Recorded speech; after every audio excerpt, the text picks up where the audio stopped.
नमस्कार बच्चों, आप सभी का मेरे channel smart learning with am single पर फिर से स्वागत है।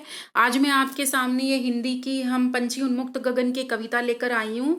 कार्यपत्रक 2 है, यानी कि कविता का ही दूसरा भाग है और 17 सितंबर की है, कक्षा 7 की हिंदी की है। तो चलिए हम इसको पढ़ते हैं कविता को। प्यारे बच्चों, कोविड-19 के लॉकडाउन या तालाबंदी में घर के अंदर बंद होकर कैसा लगता है? जब आप बंद हो जाते हो लॉकडाउन में तो आपको कैसा लग रहा है? अच्छा नहीं लग रहा ना? यह तो आप जान ही चुके होंगे, यानी कि आप पहले पढ़ चुके हैं पिछली वर्कशीट में। तो सोचिए पिंजरे में कैद पंछी को कैसा लगता होगा? कैसा लगता होगा? अच्छा नहीं लगता होगा ना? आइए इसी बारे में जानते हुए हम हमारी जो कविता है हम पंछी उन्मुक्त गगन के उसका दूसरा भाग पढ़ते हैं। कौन सी कविता है हमारी? ये आपको याद रखना है। हम पंछी उन्मुक्त गगन के कविता का दूसरा भाग है ये। और यह कविता किसने लिखी है? शिव मंगल सिंह सुमन ने। ठीक है, चलिए कविता पढ़ते हैं। स्वर्ण श्रृंखला के बंधन में अपनी गति उड़ान सब भूले, बस सपनों में देख रहे हैं तरु की फुनगी पर के झूले। ऐसे थे अरमान की उड़ते, नीले नभ की सीमा पाने, लाल किरण सी चोंच खोल चुगते तारक अनार के दाने। तो ये हमारी कविता थी। चलिए इस कविता का भावार्थ भी देख लेते हैं और भावार्थ कहाँ कहाँ पे इसका मीनिंग है ये भी हम आपको बता देंगे कविता में। कवि कहते हैं, कवि कौन? शिव मंगल सिंह सुमन। क्या कहते हैं कि पक्षी सोने की जंजीरों के बंधन में पड़कर अपनी चाल और उड़ने का सब ढंग भूल जाते हैं। स्वर्ण श्रृंखला मतलब सोने की जंजीरें, ठीक है, और गति मतलब चाल, और उड़ने का ढंग भूल जाते हैं। ठीक है, और क्या है? फिर पिंजरे में पड़े पड़े पेड़ों की ऊंची शाखाओं पर झूला झूलने का बस सपना ही देखते रहते हैं।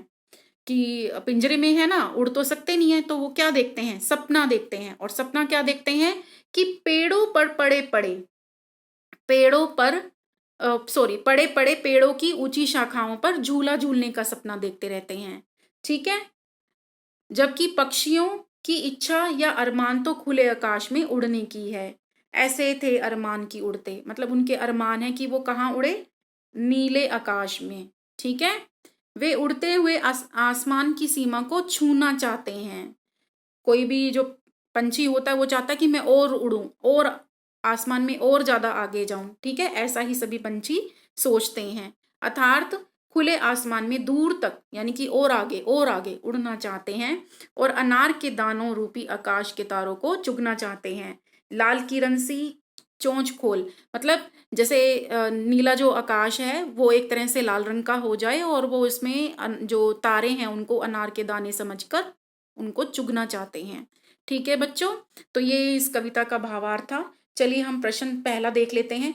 पक्षी सोने की जंजीरों में बंधकर क्या भूल जाते हैं? तो इसी प्रश्न का उत्तर आपको भावार्थ में दिया गया है यहाँ से, कि पक्षी सोने की जंजीरों के बंधन में पड़कर अपनी चाल और उड़ने का ढंग सब भूल जाते हैं। ये हमारे यहाँ तक प्रश्न का उत्तर है।